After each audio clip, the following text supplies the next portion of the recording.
Yes, sir. Call in and participate at 326-0271 or 326-0272. Follow us live on Facebook and globalradio99.5fm.com. Express yourself live on Global Radio 99.5 FM.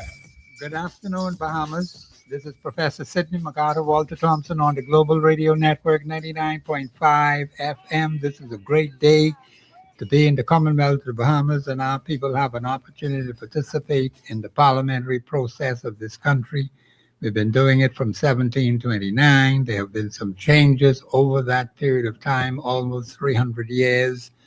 When 2029 rolls in, we've had a peaceful transition of authority from one administration to the next. And I think it is time that we realize how blessed we have been in terms of us having such a long history of peaceful transover from one administration to the next. Many countries cannot say that, Bahamians. And I think we need to keep that which is good. We can help other nations who had some very bad experiences. And there are some who are trying to drag us into some of these negative experiences that other nations have had, which we've never had in the Commonwealth of the Bahamas. Now, we have some crime problems, yes, we have some other problems in the country, but not when it comes to elections. We have had peaceful transitions, and we want to keep it that way. Very high voter turnout just recently. We've had a drop in voter turnout, people participating in the parliamentary process, but over the many years, since people have been going to the polls, we have always had a very high turnover of people coming out to vote. Bahamians like to go to vote. Now, of course, there have been some apathy on the part of the Bahamian people, particularly the young people. I think it's a lack of understanding.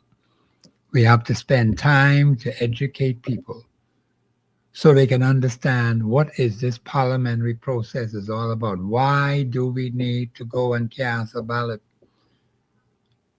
Perhaps once about every 5 years. It's a 5-year process. Sometimes it could be a little earlier. It could be 4 years, 4.5 years. Like in the last time we had an early election. And there were some who were speculating that we may have one this time. I don't know, but we will have to see. But we're very close, more than 4 years in.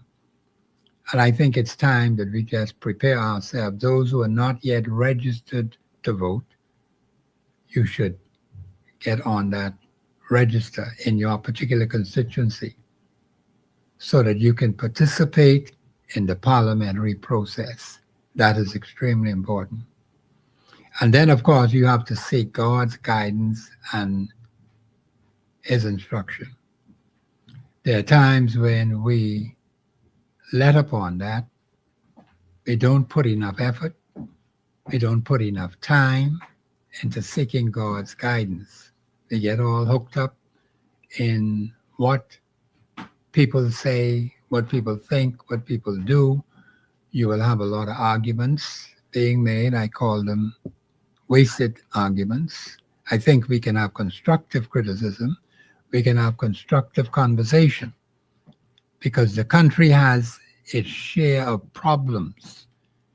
We need to solve problems, not create more problems. It is the duty of the government of the Bahamas and those parliamentary representatives who sit in parliament. They're supposed to be making laws for the peace, order, and good government of the Commonwealth of the Bahamas. Those three ingredients should be in every law. If it isn't there, then of course it has a problem. If it goes contrary to constitutional law, that's another problem. And there have been amendments to statute laws several times, and in most instances without any reference to constitutional law. It's just that some of our legislators have been very lazy, and some things have been languishing for a very long period of time, and they've not yet been dealt with. And people are concerned about that. What is the purpose of me going to participate in the parliamentary process? Because some are saying, well, I don't see no need to do it. Well, if you don't see any need to do it, then conditions can deteriorate and get worse because you're not doing what you ought to do. The opportunity comes at a set time. In many nations around the world, they don't have that opportunity.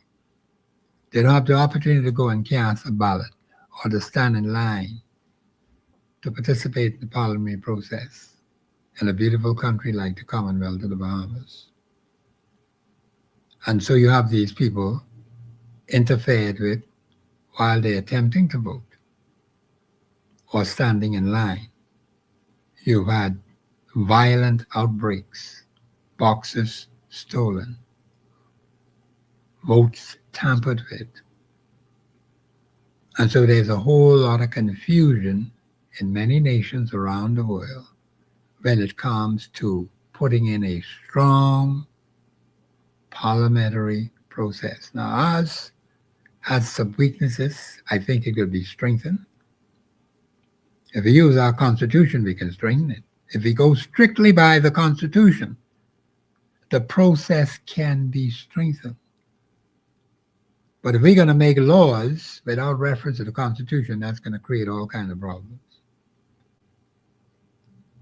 And I think in our case, most of our people, too many of them, do not know constitutional law. Every time I look at any law, I ask myself, is it constitutionally sound, yes or no? Which article does it line up with? Or which article it doesn't line up with? The thing is that any statute law must conform to constitutional law. Now, when you go to participate in the parliamentary process, to choose what? You're choosing a person to represent you, not a party now. Now, parties have candidates out there, and those candidates want to be elected. That's understandable. But you may find that a party may put an unfit, improper person in your particular constituency. What do you do then? Do you say, I just go along with the party because you happen to be a member of that party? Do you know that you have a special responsibility to safeguard the democracy of your country above politics? Do you understand how serious that is? That's not something to be taken lightly by any means. Because if you take it lightly, you're going to pay. You're going to pay daily for that. Your children will pay for it. Your grandchildren will pay for it. And you know how long down the line into the future that will carry over. So it's very important that we understand that we have an important role to play in the parliamentary process. You may be disappointed with who the candidate may be. Fine, you could make another alternative. I have said to constituents all the time, constituents need to come together to make a decision to choose one of their own to sit in the House of Assembly. Because you may find that not one single candidate a particular party may put up is a fit and proper person. Have you ever thought about that? There's nothing in constitutional law that prevents the constituents organizing themselves in that particular constituency to choose one of their own to send to the House of Assembly. Put that name in the ballot. That's properly legal. We need to look at the options that are in our hand. Because there were some who say, oh, Professor, there's no option. You got plenty of options. That's just one out of many. People will say that because what they see being done over the last, how many years? 52 years, going on 53 years, since we became an independent nation. And you have given one party a massive landslide of seats. Then later on in the next election, you went back to the next party which was in opposition. You gave that party another massive landslide. They said, hold on, caller, don't go nowhere yet. I will make this point. That's the way it's been going for the last 52 years, going on 53. So what is the electorate saying in the last two elections? You gave one party 35, and the next fellow's got 35 out of 39. Then in the last one, 32 and 7, still 39. This massive overflow of seats given to one particular party in the election. Caller, you're live on air. Go ahead, please. Yes, good afternoon, Professor Sidney. Magara Walter Thompson. God blessings to one and all under the sound of my voice. Ernest Johnson, the original. As I give thanks to the Almighty God in this most sacred commemorative season of Lent. How are you doing, Professor? I'm doing okay, but today we're talking about the parliamentary process. Well, you sound much better. Well, I only come with one thing. And as I told you, BTC. Now, between the people having access to their money, like I spoke to on Philippa Russell's show. Let me just stop you right there. Say I want to stay on cue today. Pardon? I want to stay on cue today. The discussion today has to do with participation in the parliamentary process. Because you say I'm hearing you very clearly. The parliamentarians, no, right? Just listen. Say I like for people to listen. Yeah, but he has to turn you up because I can't hear you good. Turn up the volume. I don't know what's happening there. But can you hear me now, Berenice? Yes. The process today, the discussion today is on the parliamentary process. That's what we're discussing today. We have a special guest coming into the studio to discuss that particular issue. Can you hear me, okay. Berenice? Yeah. Now, if you want to speak to that, fine. That's what we're discussing today. Yes, so this is parliamentary, and this is about the transnational organized crime. No. I won't get into all of that. No. Let me put Berenice on hold, man. See, this is the problem I get with some people. Today on Global Radio 99.5 FM, a lot of people are saying, what's the point of me participating in the parliamentary process? It doesn't make any sense. They vote this one time, they vote the next time. We have to explain to people the importance of choosing a representative to sit in the House of Assembly. What is the purpose of that representative sitting in the House of Assembly? You have these candidates running in a particular constituency. Do the voters understand their role as participants in the parliamentary process? Go ahead, Berenice. Do you understand what I'm talking about? Yes, sir. Let me specify to the member of parliament for being in Grantstown. But he ought to be in there to represent the good quality, to cause the good quality of life for all constituents, whether they vote for him or not. Okay. And this is what involves transnational organized crime, because it has to protect and defend, protect and detect and protect, prevent, detect and protect the lives first and foremost of all the citizens, the constituents. Now that's what I look to. But the point in fact is now, also with the parliamentary, because it has to go to parliament, and they have to deal with this BTC situation. No, we ain't talking about BTC. No, we ain't talking about BTC. We're talking about the process. Once it's about the parliament, the parliamentary process that we want persons who are registered as citizens of this country to participate in their respective constituency. That's what we're talking about. They need to get registered, and especially our young people. Yeah, okay. Well, anyhow, that's my conclusion, but I will call back again, a reference to BTC, because that is called... No, we ain't talking about that today. You could forget about BTC today. God bless you. Yeah, okay. Well, thank you very much. I have my special guest today, Mr. Harrison Thompson, from the Parliamentary Registration Department. Mr. Thompson, welcome to Global Radio 99.5 FM. Thank you, sir. I'm pleased to be here.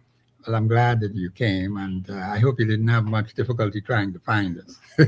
I had much difficulty parking. Well, drive around a few that's why times. I asked my co-host with me to make sure you got into the parking lot. Yeah. Okay, well, A little exercise, but I'm okay. yeah. Yeah. Mr. Thompson, I appreciate you coming. You'll be the first one from the Parliamentary Registration to come as a guest on this show. This is a very important subject that confront the Bahamian people. Yes. And a lot of people are confused in so many different areas. And I'm happy that you were here to bring clarity.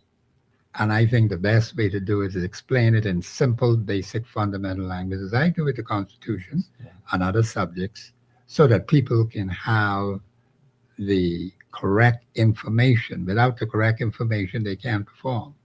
You're correct. Okay. Now, tell us, as briefly as you can, who or what is a Bahamian citizen? A Bahamian citizen is a person who was born in the Bahamas, and they, by birth of being born in the Bahamas before 1973. We were British citizens before then. But after 73, we all became, July 10th, Bahamian citizens. And if you're born in the Bahamas to Bahamian parents, then that's the basic foundation for being a Bahamian citizen. Now, you could also apply for Bahamian citizen through other means, and that would have to be done in another forum. Okay. But we really don't deal with the application for Bahamian citizens. In the Parliamentary Registration Department, we deal with the documents that they present to us, indicating that they are Bahamian citizens. Okay. Now, I have a question right there. Now, persons present documents indicating that they are reportedly, I'll use that word for the time being, reportedly Bahamian citizens. How do you go about verifying that? If the documents, we use the Bahamian passport as the primary document for registration. And if for some reason any of my revising officers have some suspect about the document, they will stop the process and check with the passport office or some other agency that they can give them some assistance as to verify the authenticity of that document. So because you present a document to us, I don't mean that we accept it. Okay. Some we accept because everything looks like it's in order. It's in order, yes. Yeah, Okay, all right. Because, see, but I agree with you when you first started out. Yeah. We were British subjects. Yes. Those who were living in the Bahama Islands at that particular time. Right. And their offspring, born in the Bahamas, would be citizens as well. Yes. Okay? And, of course, there's some other areas where people can apply and be citizens. Yes, and the yes. Constitution speaks to that very clearly. Right. So the thing is, your responsibility is to make sure that only bona fide Bahamian citizens, yes. Bahamian citizens, are to be on this register. Right. So where there is any query, you just simply We do further investigation. do further investigations. Okay. How has it been going, Mr. Thompson? Registration has been going very well. As of today, we are around 198,800. Wow. And we're, registers persons on the register. Okay. It's the highest we've ever been, and we're still having registrations on a daily basis. Okay. So people are still coming in for the first time. Okay. We have a lot of transfers and whatever, but a lot of people are still coming in for the first time. Okay. Good. So with the first time voters, how are they faring? I mean, what is it that's being said to them? In terms of what? We say the same information we share with anyone. They have to be a Bahamian citizen. They have to swear to an oath that they are a Bahamian citizen. Right. And they're 18 years old plus, and that they were been living in that particular area, that particular polling division, for at least 3 months. some of the basic things that we in the oaths that we share with them. Okay, good. I understand. All right. Because what I have found out is, listening to the talk shows and listening to the young people were saying, well, what is the point of me voting? They don't see any reason as to why they should participate in the parliamentary process in their particular area where they live. Well, they should be encouraged to participate in the process. Yes. Because your vote is your voice. Yes. And we encourage the young people and not so young, we encourage all Bahamians to express their desire to have somebody represent them in the halls of parliament. Yes. And this is the democratic process.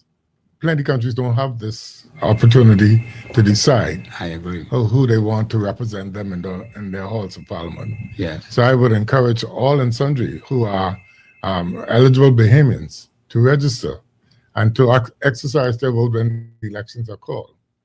And see, because after the election, you can make as much noise as you can. It means nothing. Yeah, okay. the die has already been cast. That has been cast. Yeah, whether you agree with it, John or Mary, it doesn't matter. It doesn't matter after. I agree. Yes.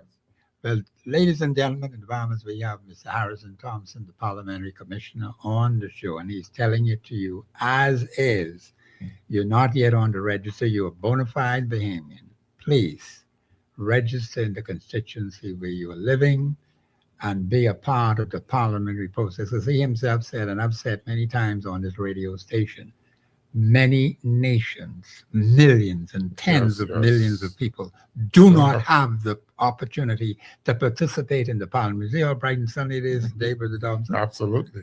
That's what we've been having over that period of time. In fact, I tell them all the way back from 1729 right on up to now. Right. We've had peaceful transitions Absolutely. of administrations. I don't think anyone else has that kind of record, We Mr. have Thompson. set an example throughout the world, actually. Exactly. I have had the opportunity last year to go and observe 3 elections throughout the Caribbean. Yes.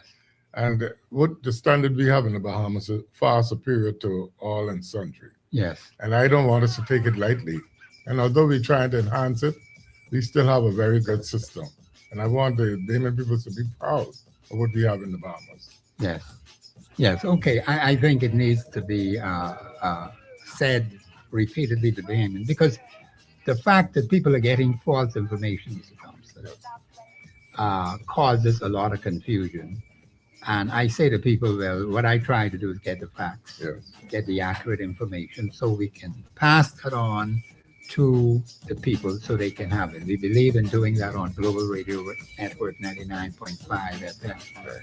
Peaceful transition of administration's Bahamians from 1729. That's my birth month, September.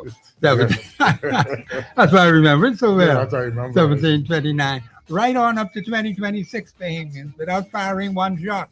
Amen. That is a remarkable record, and we could sing that to the world. We could bring people, Mr. Thompson, we could use the tourism. Yes, To absolutely. bring people here to let them see how peaceful Yes, we are in the Commonwealth of Bahamas. absolutely. This is Professor Sidney McArthur Walter Thompson, my special guest today, the Parliamentary Commissioner of the Parliamentary Registration Department, Mr. Harrison Thompson. We are so delighted to have him here. This is his first time on air on the Global Radio Network 99.5. Mr. Thompson, I hope this thing will be your last one. Well, it's up to you, sir. You, Mr. Thompson. I'm Mr. Thompson. Absolutely. You're the big shot, Thompson. Yes, sir. This is Professor Sidney McArthur Walter Thompson on the Global Radio Network. My special guest, Mr. Harrison Thompson, Parliamentary Commissioner. We'll be back after the break.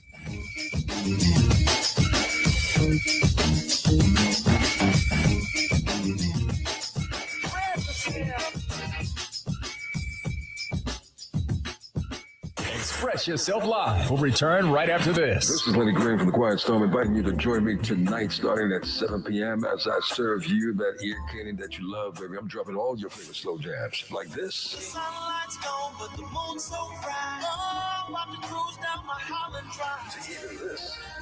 You show love.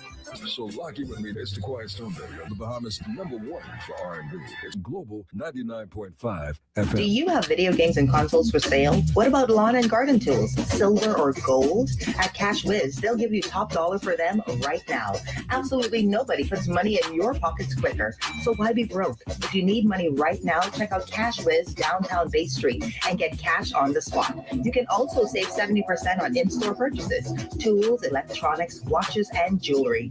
All at unbelievable prices. Cash Whiz, telephone 322-2456. Get money in your pocket now. Stay current, stay compliant with NIB. For a limited time only, registered employers and self-employed persons can receive up to 75% off accumulated interest on their contribution arrears through NIB's Interest Arrears Waiver Program. Available now until March 31st, 2026. If your business is behind, visit your nearest NIB office or contact your inspector today. NIB, supporting businesses, securing the fund. Act now, comply today, grow tomorrow. Insurance is too expensive.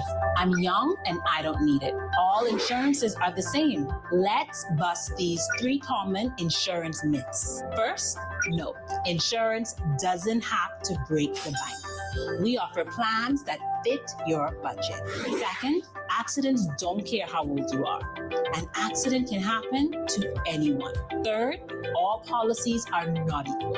The wrong one can leave you high and dry when you need help the most. At Harvest Insurance, we give you real info, real options, and real peace of mind. Call us at 326-808-405 or visit us at harvestinsurancebrokers.com and get the facts before you make a decision. Whether it's a special anniversary or your next big getaway, we are the best choice. We carry the quality you deserve when you're looking for handbags, shoes, belts, small leather goods, backpacks, or luggage. Experience quality you can feel with Land, Rioni, Kipling, Guess, Travelite, and more. Visit us at any of our 3 locations: Brass and Leather at the mall at Marathon and downtown on Charlotte Street, and the luggage store on East Avenue in Centerville. Shop with us today. You will not regret it. The Perfume Bar has been sipping on designer fragrances, skincare, and cosmetics for over 40 years. We house a wide selection of designer brands such as Chanel, Dior, Gucci, Versace, and so much more. For your shopping convenience, visit any of our locations: Bay Street, Palmdale, Marathon Mall, and our newest location out west in the Old Fort Town Center. Come on in and spray a little happiness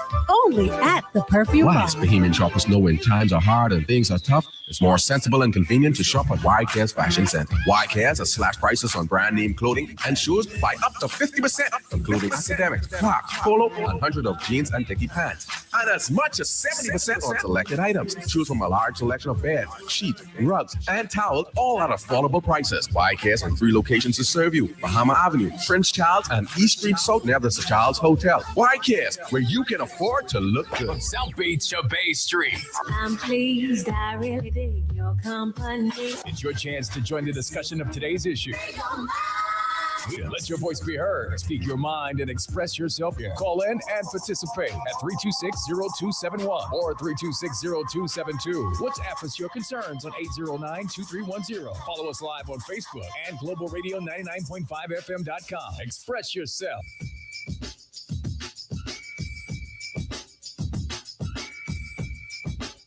We are back. This is Professor Sidney McArthur, Walter Thompson on the Global Radio Network 99.5 FM. This is a great day to be in the Commonwealth of the Bahamas. I wouldn't want to be nowhere else. And Bahamians, you ought to be proud to be a Bahamian in the Commonwealth of the Bahamas. I wouldn't want to be in some of them other places where them other people are, because they're running for safety. Here we are in a peaceful, democratic nation, going all the way back to 1729, when the House of Assembly was first set up, right on up to the day 2026, and have changed administrations, Bahamians.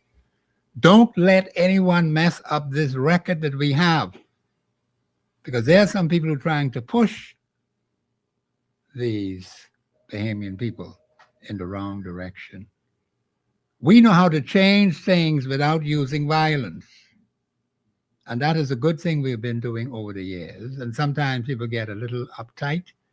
They may not see things change as they would expect it to be. Well, my mother always say, you have patience. That's what you do. You keep working at it, and you keep working at it, you will eventually get it. Mr. Bruce, we have a call on the line. Caller, you live on air. Go ahead, please. Yeah, we say, Professor. Yeah, I'm doing well. We are talking about the parliamentary process. We have my special guest, Mr. Harrison Thompson, the parliamentary commissioner, in the studio today. So we're talking about the voting process where people participate in the parliamentary election. We want to stay right on target with that. We don't want to deviate from that one way or the other. Go ahead, caller. Yeah, well, that's good though. I just come on the mall and I see a lot of young people them inside. They're sitting down trying to get sorted out. But I'm so happy that Professor. Yeah. Because I speak to a lot of them, and some of them they just lost. They say they ain't vote right and vote. It can happen. The same thing can happen again. And these young kids, you might older people. If the young people them feeling it, Professor. Yes.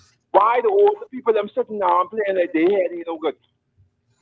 If the young people could see it. That's a good question. That's a good point. Yeah. You understand where I'm from? Yes, sir. I mean, the young man, Professor, I work in the big hotel, Professor. I try to speak to everyone. Yes. Try to tell them this, me good. Go there. Even if you go there, to make sure your future is secure. Yes. Because it ain't only you. When you have kids, it's this thing dealing with your future. You know what I mean? Yes. And a lot of people mess up their future and mess up their kids' future because they only was thinking for themselves at the moment. Yes. But see, Professor, they didn't realize if you don't fix support them now, like I always say on this thing, you can suffer later. Yeah. Because now, when you're reaching out retirement, and you don't fix the pathway for your kids, them to help you when you reach a certain, because sometimes God bless you to live to see 100, but that could be a curse or a blessing, Professor. Remember? Yeah, you did. You know that, that, right? yeah. A lot of people are 100 years old and they suffer and they praying to die, but God wouldn't let them go. Oh, okay. You understand where I got from? Yes, sir. But we need the people to go and think I'm a Professor, man. But tell me this, Professor, I want to ask. I already have my purple card. Yeah. I still have to go in and register. No, you don't have to register. If you have your purple card, you're good to go. What we ask you to do, if you have changed your email or your phone or changed your address from the last election, to come in and transfer. Now, if you're in the same place and you have not been affected by the boundary changes, you're good. But if you have changed your phone number or your email or something like that, we'd like to update our data. Outside of that, if nothing has changed, you're ready to go for the election. Yeah, I already said the same. But people are telling me, "Oh, you still got that?" I say, "No, man. You know what I mean? Because I've been there before." But I hear people them talking about, "Oh, you got to still go and all." So that's why I glad this come up. You know what I mean, Professor? We bring you on the show, so explain that. Yeah, and caller, the other part to that, if you pursuing the biometric card, then you have to come in with your passport, okay? Or you can wait until we get the equipment in the Bahamas. But if you want to migrate your information from your passport for your biometric card, you don't need it for the next election. But we're encouraging as many people to get the biometric card because after the next election, we don't know what the law will be in reference to that. Because new registrants now have to do their biometrics, okay? All the young people now have to do their biometrics in order to be registered. So tell me that I can go right in the mall and get that. Yeah, you can go right in the mall and do that. The mall, we have about 21 satellite stations in New Providence alone. So where you can go and update your records. I do that now. I would have been. I just come out. I just came up all the but I can't let these people them swing no more. I can know who I'm voting for. Yeah. Yes. I want to be right there. It's best to make sure that your voter's card is in the right polling division, in the right constituency, so you don't mess up your vote. Okay? Yes. Yeah, my polling, yeah, man. I the same spot. Okay. Same spot. Over there. Only thing that can happen is to be the different person. Only thing that change is the person who I put in this trying to put in. That's a different kettle of fish. My friend, that's your choice. Yeah. Your vote is your choice. Your vote is your voice. So that's your choice, whoever you choose to elect to be your parliamentary representative. Yeah, Mr. Thompson, I have a follow-up question on that. I've lost my voter's card. What do I need to do to get another card? That's the last card. Because I lost it. About 6 weeks ago, Professor, I changed the policy. Okay. You have to get a police record, a police report to get your card, get a replacement card. And all you have to do is come in and you swear an oath. Once you're on the register, they'll issue a new card. Yeah, because nothing has changed with me. It's just that I can't find the card. No, that's fine. You just come in and we'll get the information from you. So I don't have to bring any passport or anything. Bring a passport so we can know that's you. Oh, okay, all right. You might come with somebody else's passport. What if I use my ID, my government ID? If you have government ID or national insurance, whatever, we can use that. Okay. All right. Thank you very much. This is Mr. Harrison Thompson, ladies and gentlemen, here to discuss the voting process in the Commonwealth of the Bahamas. You know, a general election is going to be held this year. And it's important that every single bona fide Bahamian understand what his or her role ought to be in terms of what to do in this upcoming election. We have to make choices. The choice belongs to you, but you have to participate in the system. You have to participate in the process. This is why we have a parliamentary registration department, so that there can be order. Yes. It has changed over the years, but when you look back from the time we started out, 1729, right on up to now, we've had a number of changes. I believe we have a caller line. Caller, don't go nowhere yet. We've had those changes for the improvement. The quality of the work has improved over that period of time. I can tell you that because I've experienced it. We have the best, Thompson himself said, how it is with those other fellas in those other countries. See, all this be looking at them other people doing them funny things, man. Yeah. We have a good system right here in the Bahamas. Absolutely. Caller, you live on air. Go ahead, please. Hi, Professor. Yes, ma'am. Okay, this question is for Mr. Thompson. You just said a few minutes ago that for first-time voters, if they do not have their biometrics, they cannot vote. No, is that law no, or is that policy? I did not. The law now is that any new registrant need to have their biometrics taken.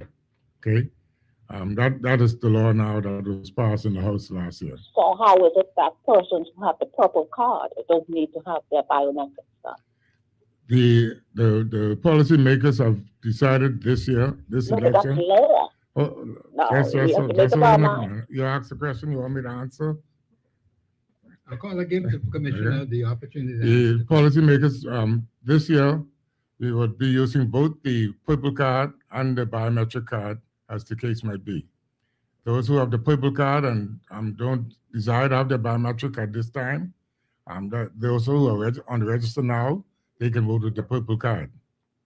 Okay, and if you have your purple card and you have biometrics, you could do any one of those at the election on election day. So why couldn't you just wait it until later on down to do the biometrics and do your own biometrics as opposed to getting it from the passport office? And as everybody for the next general election 5 years down the road would all have their biometrics. Madam, that is a policy decision. I don't make those decisions. Because we know that the passport office is compromised. Well, can I interject there? Caller, this is Dwayne Hyler, the student along with the professor here. See, when we say things like we know that things are compromised, there are individual incidents, just like you have situations at a bank or you have situations at a business where there are incidents that come up and it is proven that there's a compromise. Those are individual accounts. And I do believe, Mr. Thompson will speak to this. Just last week, we had a situation where an individual was found to be in possession of a fraudulent document. That's an individual incident, Absolutely. But it doesn't mean that the system or the process is system compromised. The process is compromised because that's There have been many individuals who have been caught with passports. Okay, well, we understand Many your point of individuals. we understand your point of view, but what we're gonna do is, did you have? And so that's why I asked the question: why rush that biometric thing now? Just Understood. allow people to register using the purple card, and then down the road, once after January election, we can start the process where they do their own biometric collection and not have to worry about them things in the passport office. Yeah. Yes, ma'am. I know no matter when you use the biometrics, people will say you rush it. This process was started from 2020, and it's starting to come out that they're doing it in phases. Yeah, but we are a certain phase now. You know, it's not complete. It will be completed later on. Yes, but it's step by in step. 2020, Mr. Thompson. Yes, we know all of that. Yeah. But we know that the Parliamentary Registry Department is not ready for biometrics, to do its own biometric collection. We know that. And so I say, why rush to do that now? The first time it is when you can just let this general election go using the old process, and this election being the last time we use the old process. And so when we go into the next general election, everybody will get that biometric. We are registering your concern and possibly even your dislike for the situation. Like Mr. Thompson has said, that it's not really his decision, and it is not in the purview of his department. But we do take your point, and it is a strong one. And you've repeated it a few times. Now, you also asked another question: what is biometric? We can go into that momentarily, but we take your concerns, and thank you for your contribution. The caller also asked, what is biometrics? For our purposes, the biometrics is your fingerprints and your facial. Yes. Okay, so facial features, yeah. and your fingerprints. But we do that now for our passports. Okay. Yes. And those of us who travel, every time we pass through the U.S. border, we have to put down our biometrics. And it is understood that is that already in place in the U.S. or is it forthcoming? We know that it's just a matter of time. Well, every country I went in, they have some form of biometrics going on. Okay. So it's catching on throughout the world. Okay, understood. We have another caller, Professor. Caller, you live on air. Go ahead, please. Yes, Professor. Yes, sir. Yes, and I think Mr. Hyler. Yes, Hyler is here. And your guest. Well, this is Mr. I call in from Georgia. Okay. And I would like to talk to is this the gentleman that is in charge of the election? Let me just say this, caller. This is Mr. Harrison Thompson, the Parliamentary Commissioner, responsible for the Parliamentary Registration Department. Okay, which deals with nice to registering meet voters. you. Eliza Beheman. Pleasure, sir. That is inside of the United States. Yes, sir. And you have a lot of queries about our election, and I just want to bring up one or two to you to see where your head and your head space. Because over here, we use something similar and they still don't get that right. And my question to you, why, if something is incomplete, why would you all still go forward with it if it's incomplete and you ain't totally master that? Because that is very dangerous. That's like a two-part question I'm asking you. Yeah. That is very dangerous because over here, they have problems with what you're trying to implement over there. And see, no excuse if you mess up in that area and, the wrong person get put in power because of mistakes on your end. If you all just you don't just test something out. You don't roll something out if you all don't have it 100% together. And I think that's where the trouble come in with Bahamian people. You know what I mean? Yeah. The problem come in if that ain't complete, because I listen to you real well. And you say 2000, if you go back to the system over here, it's almost exact. So I hear what you saying, but that's kind of misleading. And then two, my problem, this goes to you and to the professor and the next host. I was reading over the Constitution, and here's where I think Bahamians have a lot of problems. Not our Constitution, the Haitian Constitution. if they cannot renounce, right? And their constitution states that a Haitian is a Haitian. And our constitution telling them they must renounce. I need to find out, right, how they still like, let me see if I can put it in a good way. How they still participating in our election and you accept it. And I think I know how you can answer that, because you can answer that by saying, stop the caller. Stop the caller. Caller, you cannot prejudge the commissioner. You see, that is not the right thing to do. You have to ask a question, put the question out there, and we will let Mr. Thompson answer the question. Do not prejudge what he's going to say. We're not even doing that in the studio. We want this to be a free-flowing situation where Mr. Thompson can answer the question based on his wisdom, his knowledge, and understanding of the law and the department he's working under. Bring the call back up, please. Caller, just put your question across. Caller, can you put your question across to the commissioner?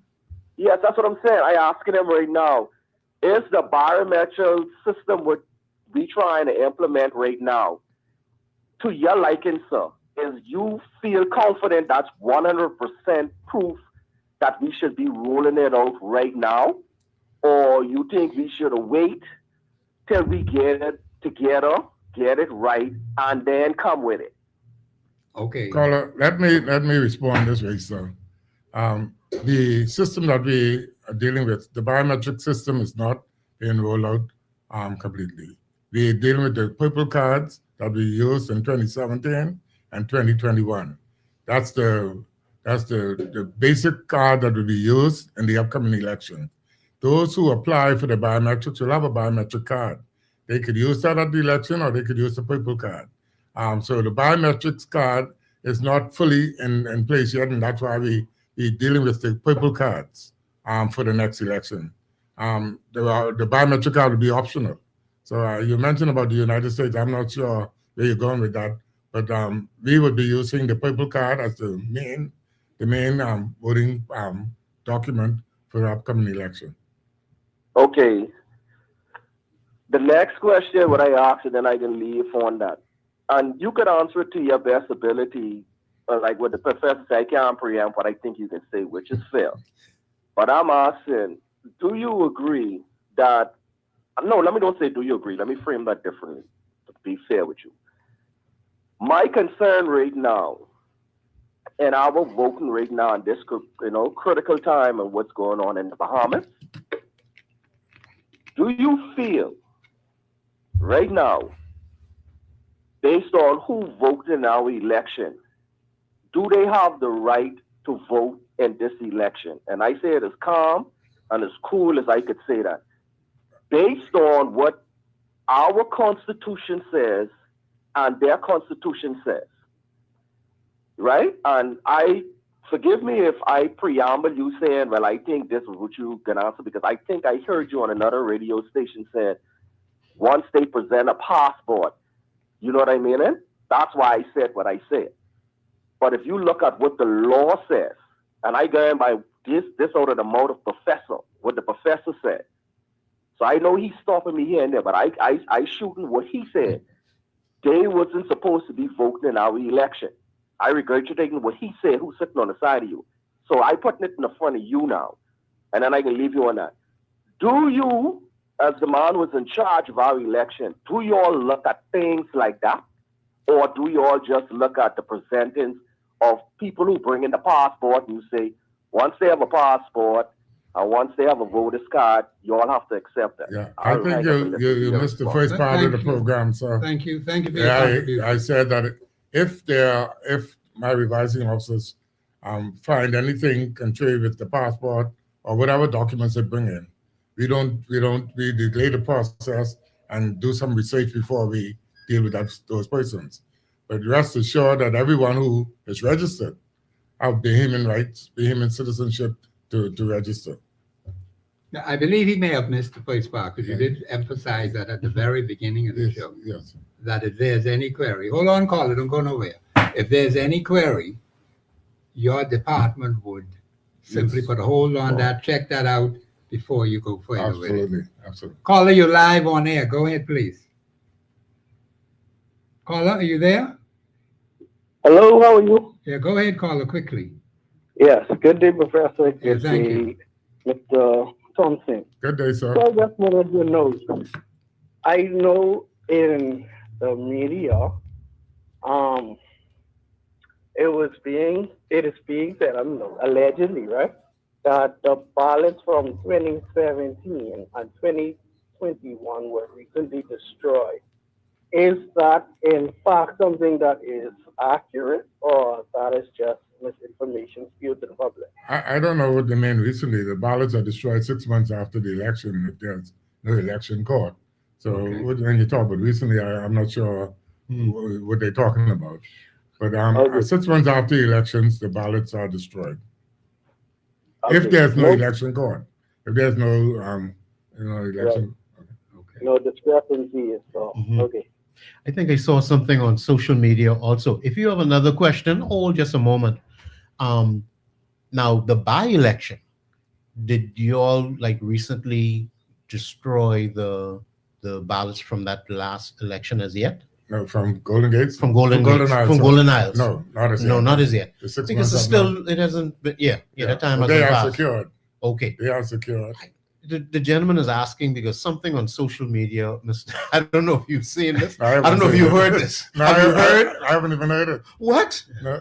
Mr. Thompson, there is something on social media with ballots being destroyed in the Bahamas.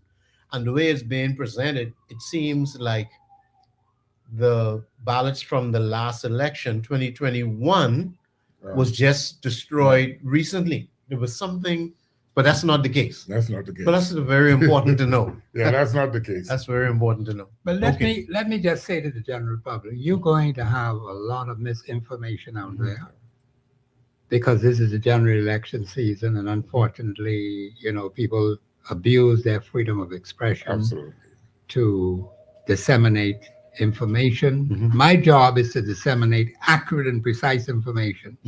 It has to be legally sound. It has to be constitutionally sound. And it has to be biblically sound because we are a nation under God. Amen. We have to listen to what the man tells us. Definitely. Okay? So my job on the radio is to make sure that whatever goes out on these airwaves is in accordance with the Constitution, is in accordance with the law of the Commonwealth of the Bahamas. Caller, you're live on air. Go ahead, please. Okay, no caller. No caller? Oh, okay. Go ahead, Brother Hyland. Go ahead. So, Mr. Thompson, a couple policy questions came forward. I guess those are addressed to you quite frequently. So you're not involved with the policy making? Not at all. Okay. Do you make recommendations? We make recommendations or amendments to the act from time to time. Okay. From the law from time to time. Okay, so you make a recommendation and you leave it there. Yes. So your responsibility is the management of the electoral process. Absolutely. Registration right up to election. Right up to elections. Okay, so some people may feel like your work begins in an election year or maybe the year before. It's an ongoing process. Ongoing, because last year we had we had by-election. Yes. We had in the family islands, we had local government by-elections last year. Okay, so you manage those processes also, not just the general election. Not just the general election. Local government by-elections. Yeah. Even the school board elections. Okay. We manage that. Oh, okay. Okay. And the other unions and stuff, we assist them. But we don't manage the elections. Okay. We assist them if they call for us. Okay. All right. Okay, we're going to have to go to break. This is Professor Sidney McArthur, Walter Thompson on the Global Radio Network 99.5 FM. My special guest today on this blessed day is Mr. Harrison Thompson, the Parliamentary Commissioner for the Commonwealth of the Bahamas, and he's responsible for the smooth running of the electoral process in the Commonwealth of the Bahamas. Every single constituency. The aim of this general election is very important. Mr. Thompson is encouraging you to get to be registered. Every bona fide Bahamian, 18 years old and upwards, to come and be a part of the Parliamentary. This is going to be a most important election. The Thompson told us the record numbers are very high. perhaps the highest we've ever had, Mr. Thompson. Oh, okay, good. The highest we've ever had in an election or potential election. Bahamas is a good thing. Bahamians have always been coming out in the past in big numbers, registering. This is Professor Sidney McArthur Walter Thompson on the Global Radio Network, 99.5 FM. We'll be back after the break.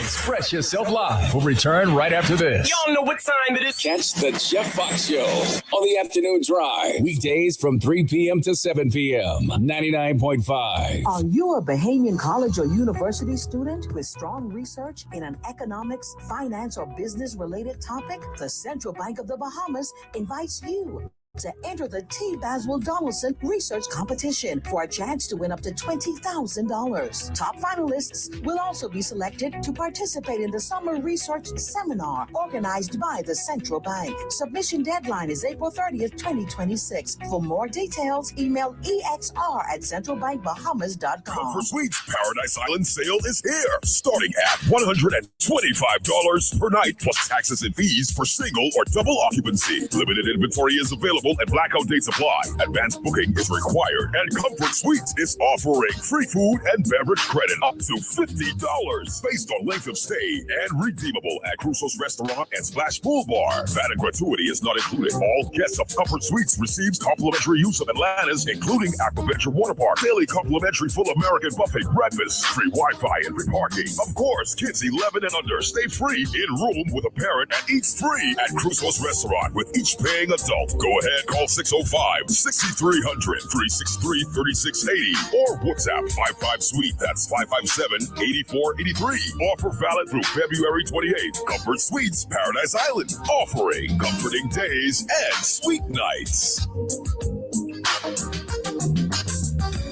Myra Scents and Gifts, formerly Bed and Bath Concepts, is located at the Mall at Marathon. They've got gift baskets, gift sets, teddy bears, and women handbags. You will also find the best selection of perfumes, especially the now hard to find ones like Club de Nude for men and women, Red Door, Perry Ellis, White's Diamond, and an assortment of Arabian perfumes, just to name a few. It's Myra Scents and Gifts. Friendly atmosphere, affordable prices, satisfied customers. Come on in. We're open from 10 a.m. to 8 p.m. on weekdays and 10 a.m. to 5 p.m. on Saturdays. Telephone 393-5958. Myra Scents and Gifts. Nassau Motor Company knows that finding the right part for your car is important. That's why you can count on us to give you a quality AC Delco part, like maintenance-free batteries for quicker starts and pressure-tested water pumps for years of smooth operation. AC Delco parts are made to strict GM specifications and fit most cars and trucks in the Bahamas. Nassau Motor Company, AC Delco, and you, a winning combination. Hey, look at my old friend. Hey, you ever checked out Balfour Consumer Meat Mart on Balfour Ave and Charles Vincent Street? No, what's so special about it? Man, everything is fresh. I got old meat you get at some of those other stores. They have 5 different meat packages for every budget, even a 7-day Adventist package.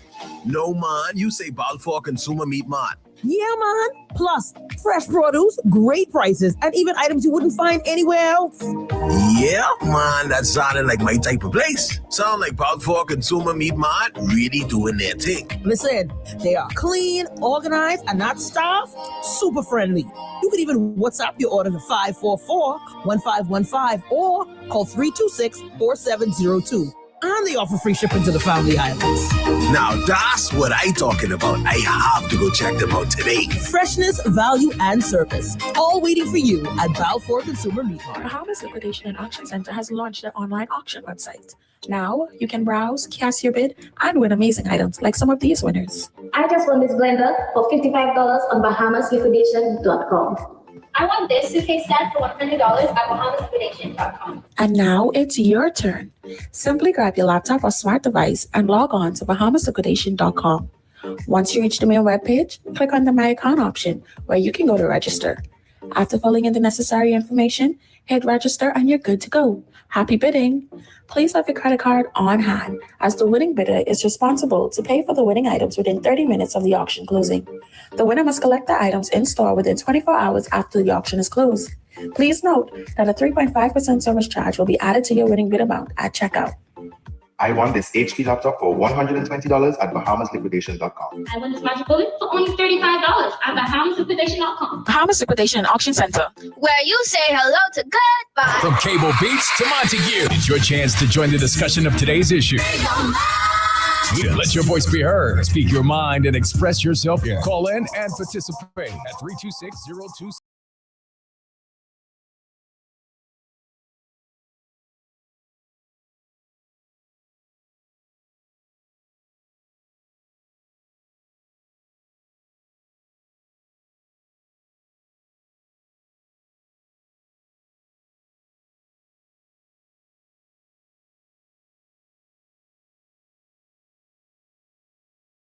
In charge of all the election coming up, all those ballot boxes all over the islands in the Commonwealth of Bahamas. Every single constituency comes under his direct supervision when it comes to the balloting process in the Commonwealth of the Bahamas. And we believe we have the fairest system ever. Agreed. Compared to them other fellas who are doing all kind of funny things in them other places. The aim is you need to be proud of what our team is doing in the Commonwealth of the Bahamas. I am so proud from 1729 to right on up to the day. We've had changes in the system and we've been able to change administrations without firing one shot. We want to keep that record, Bahamians. We cannot afford to let anybody cause us to do stupid things. It's not so. Mr. Harrison Thompson. Thank you, Professor. And I just want to inform the public that at the Parliamentary Registration Department, we believe in transparency. And since I came into office, we tried to ensure that all the stakeholders are aware of what we do. When I came to office, I invited the leaders of the three parties in the House of Assembly personally. That's the COI, the PLP, and the FNM, to come and we to first to discuss the way forward. At that meeting, the Prime Minister came, the leader of the COI came, and the deputy leader of the FNM came. We had a discussion as to the way forward. We spoke about things like the biometric card and the process and all of that. So that's to ensure that everybody on the same page. The recent by-election in Golden Isles, I had a meeting with all the candidates and their lawyers and their leaders in the party. And we discussed the way forward how we would handle the by-elections. And then after the by-election, I had a meeting with the chairmen of the various parties, the three parties in the House. I know there's some other parties out there that have not really, they're not in the House, and we're trying to see how we will include them going forward and independent candidates. Yes. But we will factor all of those in going forward. Once the nomination process is completed, we will include all and sundry in whatever we do and order transparency. But the electoral process in the country is not an easy process. We have over 500 polling stations, okay, throughout the Bahamas. So we have to have a team in every one of those polling stations. All right. And on election day, the process is very simple. We have the team from Parliamentary. It's about 5 or 6 persons on that team. Then each candidate is allowed 3 persons in that room. Now, because of the size of our rooms, we've been having these candidates, we have 10 and 12 candidates now. So when it's like that, we have to have a compromise with the candidates to see whether we can allow the 3 or we try and have 1 or 2, as the case might be. Okay, outside of that, we have the police officer also there. And it's so transparent because at 7:30 in the morning, the box is open. In front of the agents or the political parties or the candidates. Everything is emptied out of that ballot box. Placed on the table. That once everything is out, unless that is an advance poll there, the advance poll is held, ballots are there. Everything stayed on the table, only the advance poll ballots will go back in that box. But when it go back, they would tear the envelope open and just drop it in. No, they don't count anything because it's sealed from when they had advance poll. So everybody there in the room watches that. And that box is placed in a strategic place in the room where everybody could see it all day long while ballots are being cast. So at no time is the ballot box unattended. No time at all. I on that 24/7. So all parties have representatives. All parties have representatives. They're allowed to have representatives. Some might not, for whatever reason. Yes. But at least 2 or 3 parties will have their representatives. Their representatives are there. Yeah. And we understand there are international observers. Yes. Also. Yes. That are allowed to come into that process. International observers are allowed in. That's why it's difficult to say something nefarious went on in the polling booth, in the polling station, because everything is transparent, everything is open. Okay. And they watch that box until it's sealed in the night. Once it's sealed in the night, they open it and count the ballots. Everything is, and the agents are there at all times. Okay. So we've seen a situation where when the ballot box leaves the poll, there's a caravan of individuals, so everybody moves together. Absolutely. With the ballot box. With the ballot box. To where it is going. Where it is stored. Where it is stored. And it's stored, and where it's stored, the keys are in separate places. So not one, the police don't have all the keys, the parliamentary have keys and the police have keys. So no one can get in that ballot box unless it's a collaboration. All come together. All come together. Okay, so if there's something going wrong, everybody. Everybody. How do we account for? Okay. So there's not one lock on the ballot box. There's one lock on the ballot box, but there's seal. Once you finish, the seal is there. The seal is there, and the agents or the candidate, they sign on the they do. Sign across the seal. Across the seal. Yeah. Okay, so once the seal is broken, if it's broken, it would be known. It would be known. Okay. I believe we have a call on the line. Caller, you're live on air. Go ahead, please. Good day. Good day, sir. Yeah. Mr. Thompson, yes, sir. We got a process back in the day that I couldn't get a verdict. I had to show proof of my car. Could you speak clear? I can't hear you too clearly. It's kind of muffled. You're kind of muffled? Okay. I had proof of my relatives, my parents. Yeah. Can you hear me? Yeah, I can hear you now. Yeah, you're coming in Repeat what you said earlier, sir. I'll start from the beginning again, please. I was saying, like, the regulatory system for the voter's card process, identification, I had to have proof of my father's registry. Yeah. All my mother's. Yeah. You were born after July 9th, 1973, right?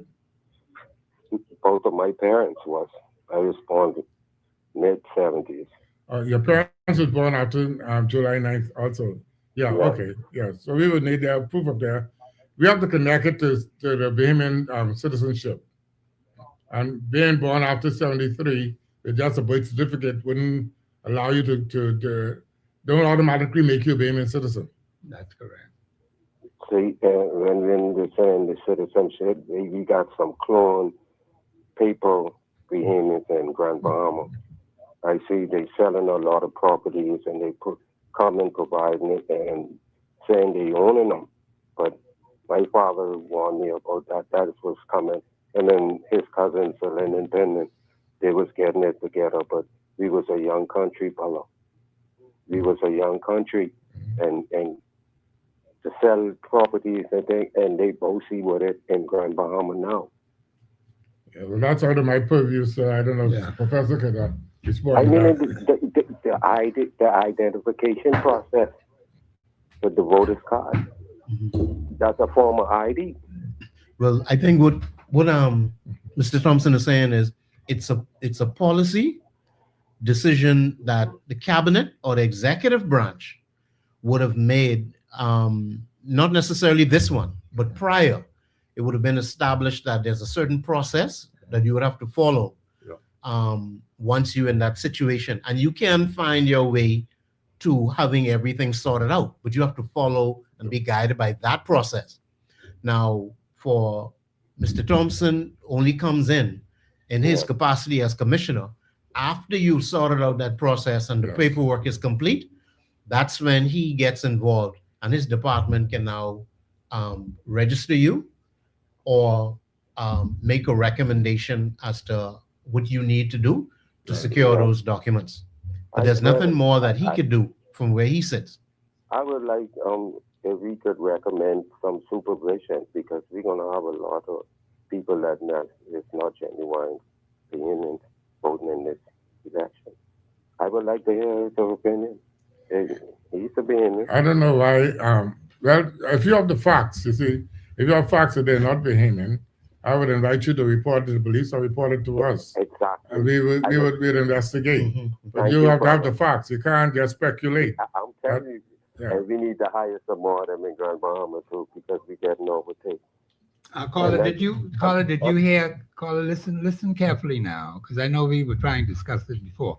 The commissioner is saying if you have hardcore evidence that these persons are not what they claim to be, he said, bring the evidence to him or to his department, and they will deal with it. Because you don't want anyone on that register who does not qualify to be there. Right. That's in his purview. Once you have the fact, you can't speculate on this. No. You have to have hardcore evidence.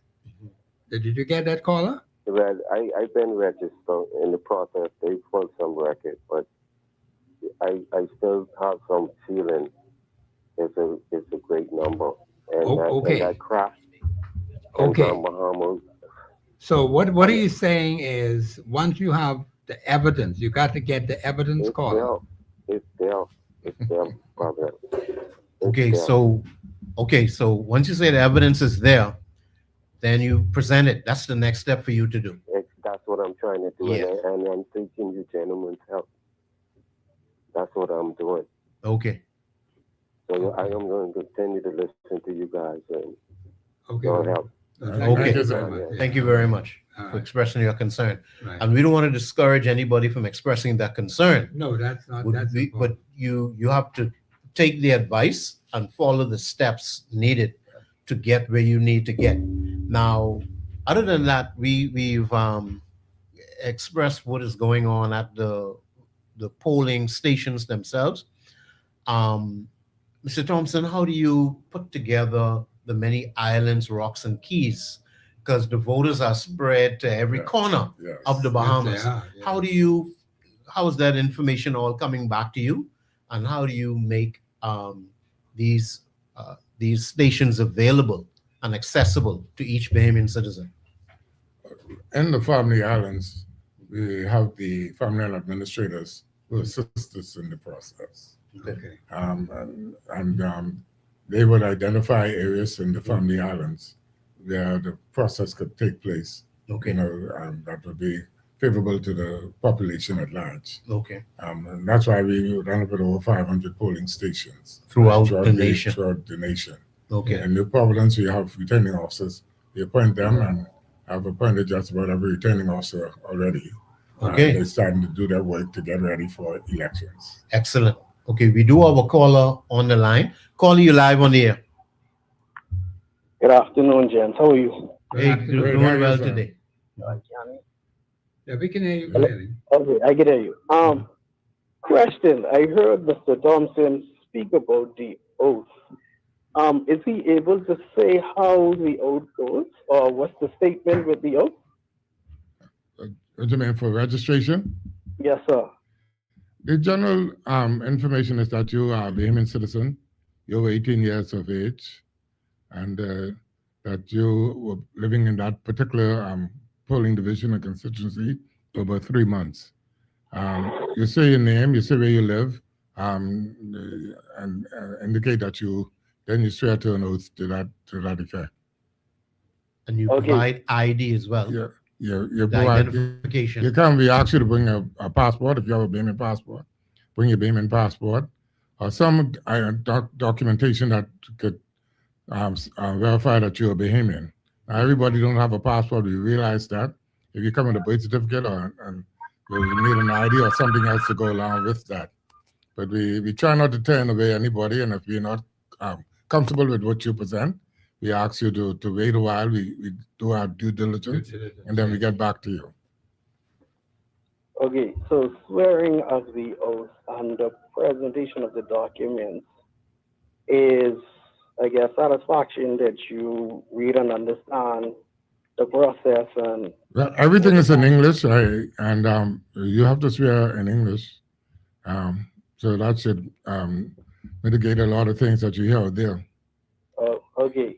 So what's the And name we don't have of the interpreters at our polling stations. Sorry? We don't have interpreters. But Mr. Thompson, I'm happy that you mentioned that. I was about to ask that question. All right. So there will be no interpreters at the polling stations election either. No, we don't. We don't go into that. Okay, so Bahamians, you heard Parliamentary Commissioner Harrison Thompson. No foreign language foolishness at the polls. You speak English. English and only English. That's the way I know it was always since I started voting, all the way back then. So Bahamians, we need to understand the facts because a lot of misinformation. I'm delighted the Parliamentary Commissioner is here today because Bahamians, there were some things that I was concerned about too. But Mr. Thompson is making it very clear. English and English only. So now you see one fellow there talking foolishness and nonsense. No. This one got to go. Go ahead, President Carter. Explain to us the counterfoil process or how you determine when a person presents themselves to that polling division. Is there a comparison between what they present? Once you show up at the polling station, you have your purple card or you have an ID. Okay. We check the register. You have a paper register there. Okay. And we have your counterfoils. Okay. Your counterfoil, once you register, you get your card, and we do a duplicate copy of on a counterfoil. Yeah. And we keep that counterfoil in our office. Okay. And that is taken to the polling station where you're supposed to vote. Okay. That's why it's important for you to go to the right polling station Okay. and the right constituency. Because if you go to a polling station and your name is not on the register, you might have a card. I see. Okay? And you insist that you want to vote in that polling station. Yes. You'll have to vote on the colored ballot. And the colored ballot is only counted if there's a election card. Okay? Okay. And the judge make a ruling that ballot is good. Interesting. Okay. I believe, gentlemen, we have a caller on the line. Caller, you're live on air. Go ahead, please. Good afternoon, gentlemen. Good afternoon, sir. Good afternoon, Mr. Thompson. Good afternoon, sir. Good afternoon, Mr. Hyla. Good day. Yes, sir. Okay. Thank you, Mr. Harrison Thompson, for clarifying that last comment with regards to interpreter, because that was something that I was going to ask, because I had heard that the Parliamentary department was considering interpreter, which, based on what I read in the Constitution, is unconstitutional, because persons who are citizens should, in the Constitution, it says that you should have a command of English. Absolutely. And I have been to the Parliamentary with one or two of my friends, and I have witnessed persons who can't speak a little English, but yet they are registered these people, and I want to know how these people being sworn in, if you are said that they must speak in English. The oath is in English, and my revising officers are aware that everyone have to swear to an oath, and there's no interpreters there. So if they can't speak English, I don't know how they register. I keep hearing this, but I need y'all to present evidence so that we could look at it. Well, I was there with two of my friends, and I sat there and observed. And I know in law, in order to object, saying something that is unconstitutional, if you are living in the same constituency in which the person who is You can object. Still, Yes, you have the right to protect. absolutely. Huh? You That's have the correct. right to object. Yes, sir. Right. Because I was not living in that person and my friends, and well, two of my friends, they were living in different consistency, but we honestly wanted to protest.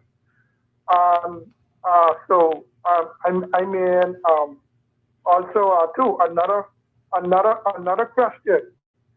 And I know the gentleman from Georgia, he had called and he asked the question was renunciation. Based on our constitution,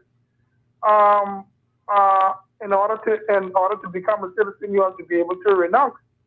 But based on the Haitian constitution, Haitians cannot renounce because in their constitution, a Haitian born anywhere in the world is a Haitian.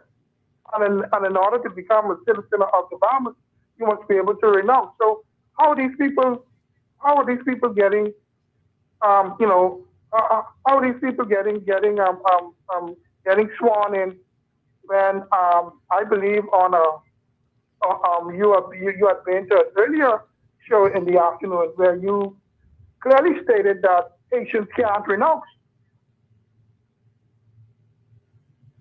I hear you, sir. And like I said, we don't deal with renunciation from the Parliamentary Registration Department. We deal with the law as the Parliamentary Elections Act, and we follow that. Citizenship is not something that we deal with from that standpoint. You present the evidence to us, and we verify whether you're a citizen according to the laws of the Bahamas and where you get your document from. But as far as who give that document, that's not in our purview. Okay. Is there in law under your act, under the Parliamentary Act, that the parliamentary officer has the power to refuse persons from registering upon him, knowing that what is called in law the pseudo citizen, actually a pretend citizen, is trying to register in our election. If we find any documents that we are not comfortable with, we delay the process until we verify that the document is authentic before we register anyone. Okay. Also, on election day, if a citizen sees they go to their various polling station and they see a person who is attempting to vote, can they protect that person as ineligible to vote? Can they protest at the polling station? They can challenge. They can challenge a voter. They cannot protest a voter. They can challenge a voter if they believe the voter does not have the right to vote in that polling division or in that constituency. But they can challenge it. They'll have to swear. They'll have to swear. That go on the yellow ballot, right? No. They still vote on the white ballot, but they'll have to swear an oath that this person is not eligible to vote, and then the person will have to swear an oath that he or she is eligible to vote. Okay. And then if need be, then it become a court matter after that. Okay. Oh, becomes it goes to election court then? Not necessarily. Not necessarily. But if you challenge somebody, you feel that strongly about them, after the election you could pursue that further and make it a criminal case. And and then they be dealt with in the courts. Right, because they're breaking the law. Yeah. Right. Okay. Okay. Caller, thank you for your contribution. I'm just going to add to what the caller asked. is that vote counted until the matter is resolved, or is it not counted? The vote is until counted. No. So the vote is counted The vote is Yeah, counted. until the determination is being. The vote is counted. Yeah. Point Because blank. you have Okay. both persons, you got Yeah, one yeah, opposing yeah, and yeah, one but for nothing it. is proven as yet. Yeah. Nothing has been proven. Okay. Nothing has That's what been Mr. proven. Thompson is Okay. saying. So Understood. the vote has to be counted.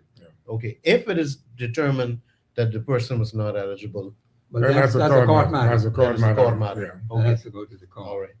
I think, it's a lot of people who understand these peculiarities because, see, a person can make, well, let's put it for the lack of a better word, accusation Right. against a particular personality for whatever reason Right.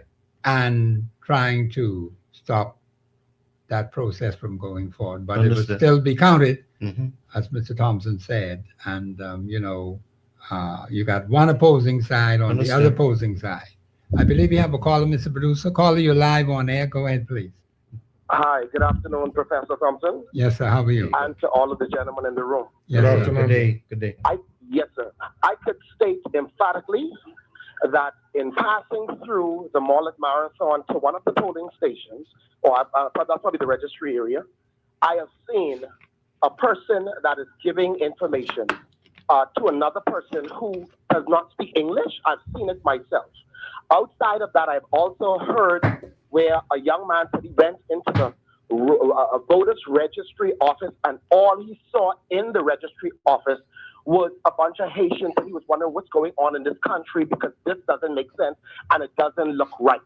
We have an issue going on in this country where we have a party that wants to win at any cost, and we have to be honest and stop acting like we are delusional. We are having a major problem in this country, and it's accurate that people are registering who are not Bahamian citizens. I have a Bahamian citizen of 46 years, and I can tell you what's going on in this country. It is accurate that we have Caller. other people that's going to vote in our election. Paul, I'm going to have to stop you at this point because, see, the thing is, as Mr. Thompson said in the show earlier, you've got to learn to understand Bahamians. Too many Bahamians run their mouth because of some speculation of one kind or another. Mr. Thompson said, where is the evidence? Where's the proof? Okay? So let's not get into all of this you say and I say affair.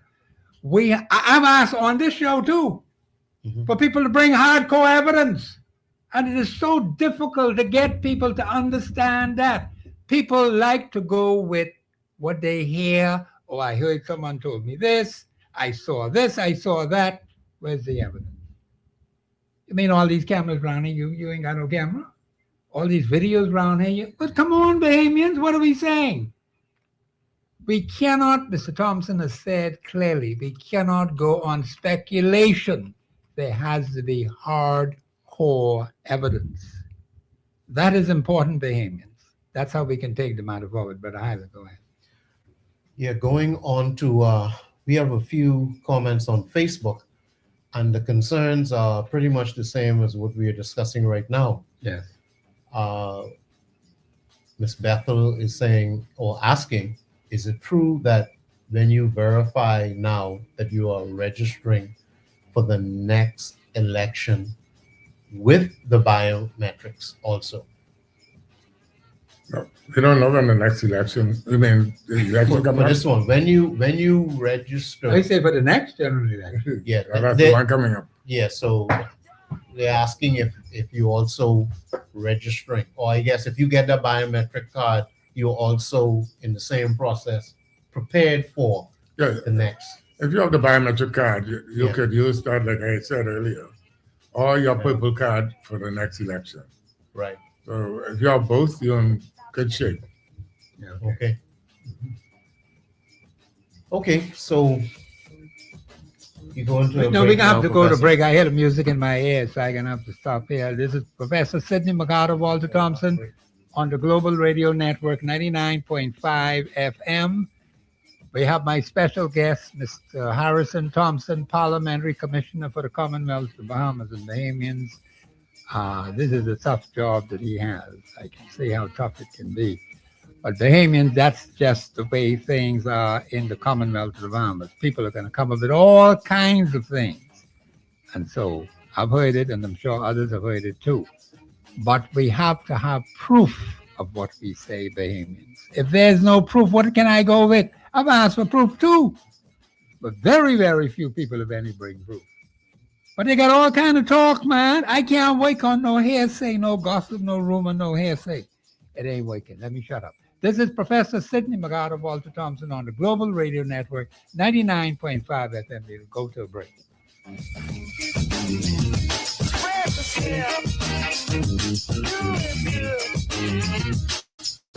Comfort Suites Paradise Island sale is here, starting at $125 per night, plus taxes and fees for single or double occupancy. Limited inventory is available and blackout dates apply. Advanced booking is required, and Comfort Suites is offering free food and beverage credit up to $50 based on length of stay and redeemable at Crusoe's Restaurant and Splash Pool Bar. VAT and gratuity is not included. All guests of Comfort Suites receives complimentary use of Atlantis, including Aquaventure Water Park, daily complimentary full American buffet breakfast, free Wi-Fi and free parking. Of course, kids 11 and under.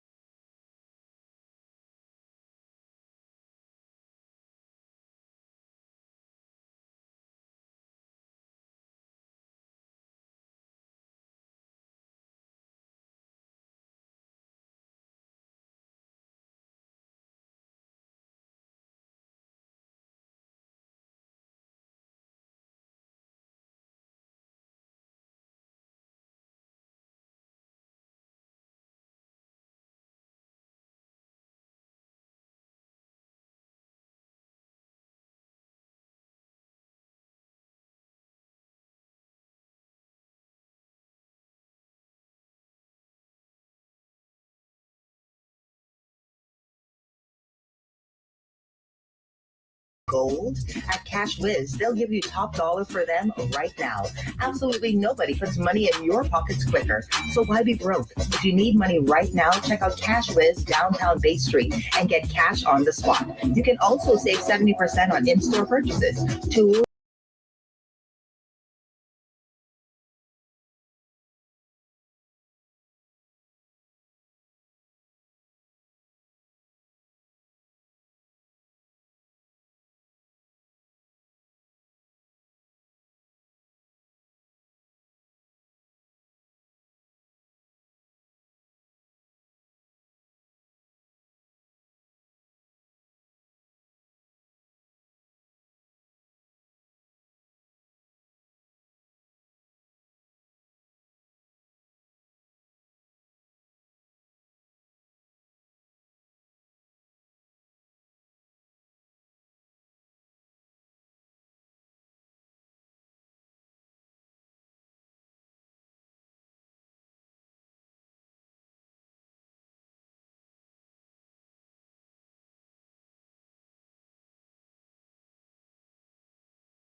At 809-2310. Follow us live on Facebook and Global Radio 99.5FM.com. Express yourself.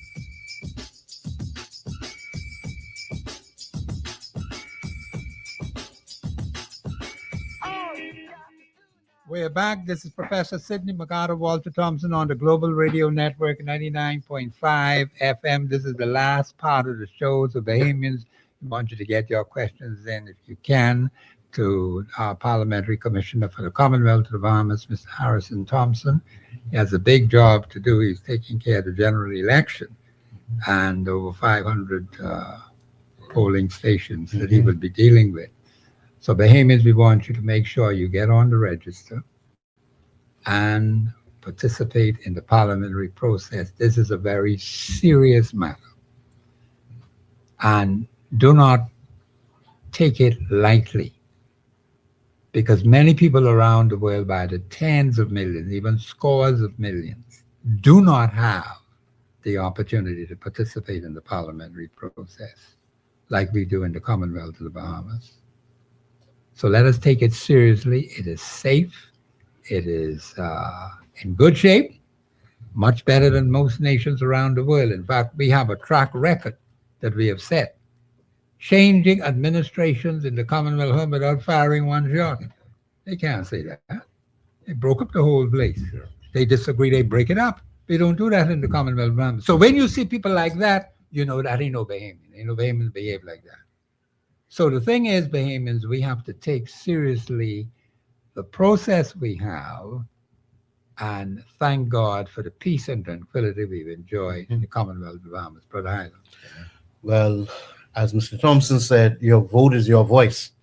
So this is how you raise your voice. This is how you participate in democracy and make a choice as to what you want to see or don't want to see.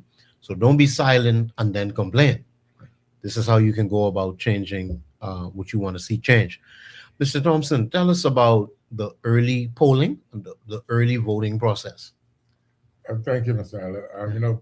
Prior to recently, it was only the armed forces, the police and defense force, yes, and the election the workers themselves were allowed to vote in advance poll because they had to work on election day. Yes. But that has been expanded over the years Okay. to include political party agents, senior citizens, and people who might have challenges traveling during that period. Yeah. Okay. And also we have what we call overseas voting on that same day. Okay. Which we take care of our students who are overseas, yes, or anyone who works for the government, yes, in the foreign affairs, Ministry of Tourism, or maritime affairs. Okay. They can automatically apply. They can apply. Yeah. Nothing is just automatic. Nothing is automatic. You have to apply even in New Providence and the Bahamas. Yes. You have to apply to vote in the advance poll. Okay. So, we're going to come back to emphasize that so people know and don't lose out on their chance to vote. Yes. We're going to go to the Maybe have a phone. caller. We're going to go to the phone lines. Caller, you live on there. Go ahead, please. Caller, you live. Go ahead quickly. Caller, you live on air. Go ahead, please. Hey, good afternoon, Professor. Yeah. Hey, good day. Yeah. Good afternoon, Bahamas, and good afternoon to your guests. Yeah. I hear your guests say to go there and I run there, go get my thing up. Professor, listen to me. If they corrupting and things, guess what they got to do to me, Professor? They show me where my house is. Yeah, absolutely. Yes. Yeah, so They show you where your car is in the yard? I know where they show me, say, where you live. I show them where I live. I see my house on the computer. Absolutely. Is that we have moved to the geospatial map. Wow. So See we show you where you live. We show Yeah. you your dog in the yard. I see my car. Yeah. I see my car. He said, no. But he said, it's a new house. But I said, no, not there. I said, right there. I should say one of them new house, man. Now, if you say one of the new house, we find you out because we set scrutineers out there. Right? Yeah, that's pretty advanced. Pretty advanced, yeah. That's pretty. Yeah, that's we pretty have advanced. we have enhanced the system, and that's for the verification process also. Okay. We can show you exactly where you live on your house top. Okay. Show your car in the yard. Okay. If you have a dog running around at that time. Okay. And you'll see all of that. Okay. So we want to make sure. In the past, we had challenges. Where my husband and wife voting in different constituencies living in the same house. Okay. Okay. Yeah. But with this system now, that will not happen. Okay. Oh, okay. Excellent. That's very good. No, that's excellent. Did you have any other comments or questions or concerns, caller? Okay, he's done. Yeah, Okay, so you were telling us in the advanced polling day, there's been an expansion of who all can vote, but it's not automatic. It's So, not like if automatic. you a student, for example, you would have to apply. You'll have to apply. Is that an online process? We have an online process, and Okay. we also have, you could come into the Come in. office and you'll get an application to apply. Okay, excellent. So it's online. Can you determine your status in terms of whether you are registered or what, let's say, polling division and what constituency you're in? Can you get that information online just to check? We have kiosks around. Like if you come to the headquarters, Okay. you could walk into the office and you could check your information yourself. Okay. You could check it. Yeah. But if you have some concerns, you could come in to the office or go to any station. They can pull it up, the information. Okay. So tell us about the hours of some of those stations. Right now at the post offices, I'm in Carmichael, Cable Beach, South Beach, Elizabeth Estates. Okay. We have the malls, Marathon and Town Center, and Fox Hill Community Center. They go from 10 o'clock in the morning until 4 in the afternoon and take a short break. Okay. Then they come back at 5 until 8. Okay. And then we have the schools. We have several schools and community centers in the evening from 5:30 to 8:30. Okay. And then also on Saturdays, we also have all of these stations open from 10 to 3. So we want to ensure that every eligible Bahamian has the opportunity to come in and register or to verify or to transfer. Okay. And also this weekend, actually, we have 2 pop-up stations. One at Elizabeth States Community Park, one at Jubilee Gardens Community Park. Interesting. So they'll be from 10 to 3 also. Okay. So we're trying to ensure that every eligible Bahamian has the opportunity to register, verify, or to transfer.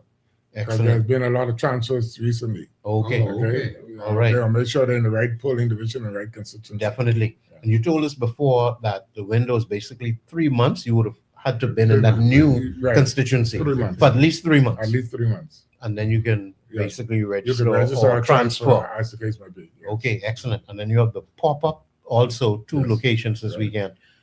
That's actually excellent. This week, I sent a team to Exuma today to help with the verification.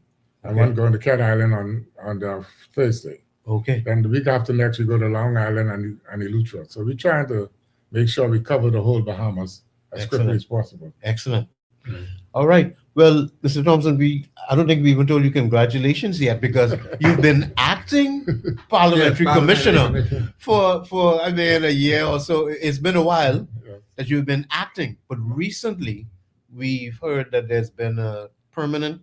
I've always been permanent. I don't know. Okay. People say why are they saying acting? I see correspondence now with that, but I've never acted. So why in the media? See how powerful media is? For a year, Mr. Thompson, we've been hearing acting parliamentary commissioner. Yeah. So you okay. I just let it pass. Wow, that's interesting. Okay. All right. I'm not on titles. I just want to do the job.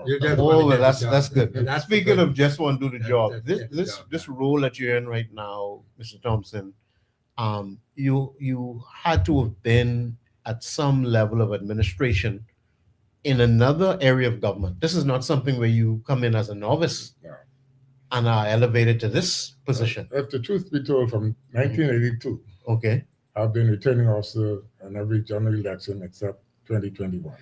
Okay. Mr. Thompson, it sounds like you may know a little something about elections. But he said from 1982? 1982. Yeah, that's a good while back. Yeah. That's before this 1992 Parliamentary Act. You were returning officer before that act. I was a Family Island administrator. Okay. And I worked the Family Island, so from interesting. And I came to Nassau. Excellent. And I was, acted as permanent secretary for a while. Okay. How long were you in the post as permanent secretary? About 14 years. 14 years permanent secretary. And which ministry? I served in youth, sports and culture, ministry tourism, financial services. At the AG's office. Okay. That's a broad portfolio. And to serve at Parliament, as permanent secretary in those 4 areas. Yeah. So you have a broad scope of understanding in administration. I understand administration. Well, we just wanted to get that on the table. I have master's degrees in public administration, so I have some understanding. Okay, that's excellent. So for those who are concerned, as to whether we have a qualified person at the helm of our voting process. Yes. Mr. Harrison Thompson has really put in a lot of time. The only thing to be said after that is thank you for your service. But are we ready for this general election, Mr. Thompson? Is the Parliamentary Registration Department ready for this general election? Things are happening daily, and we are ready on a daily basis. Okay. The things that we still wheels are still turning. Wheels are still turning. Yeah. As you know, we had the Boundaries Commission report. Yes. And it was just passed late last year. Right. And so we get in those constituencies and those polling divisions sorted out. All right. And so things are moving in the right direction. Okay. And if elections are called, we'll be prepared. You'll be prepared. Yes. So let's say, for example, Bimini and the Berry Islands. Yes. That the polling divisions and everything are being sorted out. Yes, for those. You know, and we have already get all the materials we need for those. Okay. The stamps and everything, and we have done that. Okay. We're doing that now. We're making the transition now. Okay, excellent. What we do with those who are affected by the boundary changes is that we do the in-house part of it. When you say the in-house, that's the counterfoils.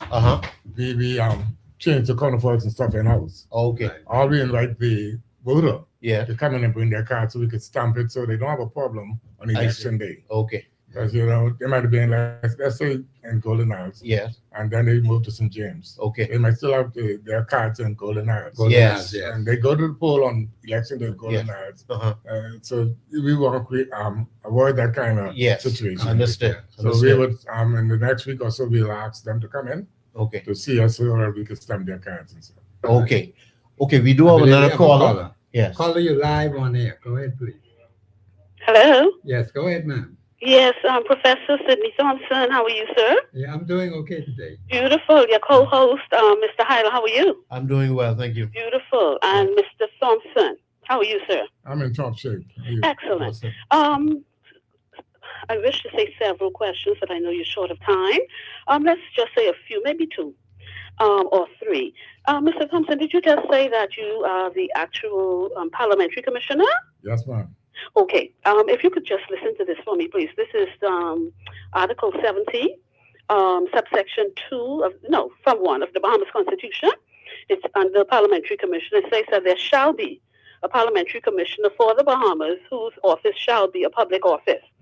Subsection 2 states that the parliamentary commissioner shall be appointed by the Governor General, acting on recommendation of the Prime Minister after consultation with the leader of the opposition by instrument under the public seal. So I've been trying to get this information from they appointed you, and I thought it was acting parliamentary commissioner. First question, would you state when this appointment took place, please? I was appointed on March 7th. The actual date by the Governor General, where I can find it, please. I don't know where I can find it, but I was appointed on March 17, 2025. You were appointed March 7th. No, I'm talking about by the Governor General, by instrument under the public seal. This is Ms. Cash, right? Pardon me? This is Ms. Cash? It is Mrs. Tanya Cash, yes, sir. If you can just answer that question for me, please. I told you when I was appointed, and I'll leave it there. Wow. And you were conducting a general election. Yes, Second question, no problem, sir. You stated that you registered 198,800 plus persons.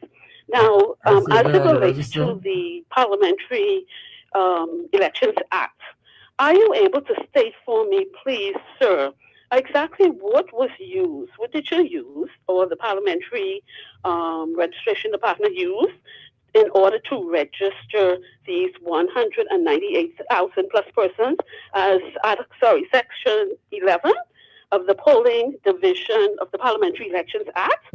Under Polling Division, it states that where an order is made by the Governor General, I'm trying to read it, under paragraph 7 of Article 70 of the Constitution, which has the effect of altering the boundaries constituencies, the Governor General shall, as soon as is practicable, thereafter by a further order made under this subsection, divide such constituencies into polling divisions. Sir, I came to your office, I was waiting forever. I went to government publications, I called Government House. No one is returning my call, nobody can find. Could you tell me, sir, do you have a copy of the polling division order, what you would need in order to register these 198,000 persons, please? I don't know what you I did not register 198,000 people. What did you do, sir? Huh? I'm talking about the department under yourself. Yes. Because you would need that. You cannot register persons with maps. The polling division order comes first, then the maps come after. I don't care if you can see You have the polling respectfully division a dog, orders. a cat, a horse in your yard. You need, sir, respectfully, a polling division order by the Governor General. It was not even laid in the House. Please tell me, sir, do you have a copy of it? Can I pick it up? You could pick it up at the government publication. They print the it doesn't copies. exist. Okay, he's Mr. Thompson is answering you. He's answering you. He is answering, sir, he is answering me? Yes. Ms. Cash, you could if you want a copy, you could check with government publication. You could get Sir, a copy it does not exist. That is what I am telling you. This is the story you come on every radio station with the same No, thing. sir, Same because thing, yes. you are always protected by the host. Yeah. Well, Ms. Cash, I cannot get an answer because they are protecting you, sir, respectfully. Okay, Ms. Cash. Thank you. We appreciate your question, and we'll look into it. She's saying it's not there, so we'll take a look into it. Now, other than that, as we wrap up, Mr. Thompson, we're hearing that it is more than likely going to be an early election, because we're hearing it from the Prime Minister. He's saying ain't long now, but he didn't say it's going to be an early election. He just saying ain't long now. So it's all kind of speculation. But we have up until what time? We have up until September? October. Okay, so we have up until October potentially. And let's say, because I had already asked you if the department is ready, and you said you're still making final touches, because even with the boundary report, you're going to be ready for it. Okay, the St. James constituency, same thing applies to what you explained is happening with the Berry Islands. Yes. You are actually making up the counterfoils. Well, we have the counterfoils. Okay. We have already migrated those to St. James. Okay. From Golden Isles and Killarney. And yes. Even Tall Pines. And, okay. So all of those are being migrated in office. Excellent. We're waiting for the voters to come in now to stamp their cards. Okay. So that they could be in the right polling division. Okay. So we cannot emphasize enough that everyone impacted by the new boundaries, you need to see them. Yes. They need to come in. Absolutely. They need to come in. Mr. Thompson wants to see you all. But we appreciate your time. Any closing questions? Yes, closing remarks. Thompson, we appreciate you coming. I did tell you I'm going to call on you later. And the thing is that I think you put out some information that is very vital for the audience. Some things I learned for the first time, because you're hearing all kinds of things out there in the market. This is the election season, so it's important that we try as best as we can to give accurate and precise information to the general public. So, Mr. Thompson, thank you very much, Parliamentary Commissioner for the Commonwealth of the Bahamas. This has been Professor Sidney MacArthur Walter Thompson. Thank you. Thank you. My special guest, the Parliamentary Commissioner of the Commonwealth of the Bahamas, Mr. Harrison Thompson, was here today. We thank him for coming, and he's one of the first ones to come on this radio station, one of the top persons in the administration. This is Professor Sidney MacArthur Walter Thompson. We'll be here tomorrow again from 2 to 4. And please pray for the Commonwealth of the Bahamas. Pray for success for the people who are registering, that we can have our differences of opinion, but not to get into any violence of any kind. This is Professor Sidney MacArthur Walter Thompson on the Global Radio Network, 99.5 FM. Have a pleasant afternoon.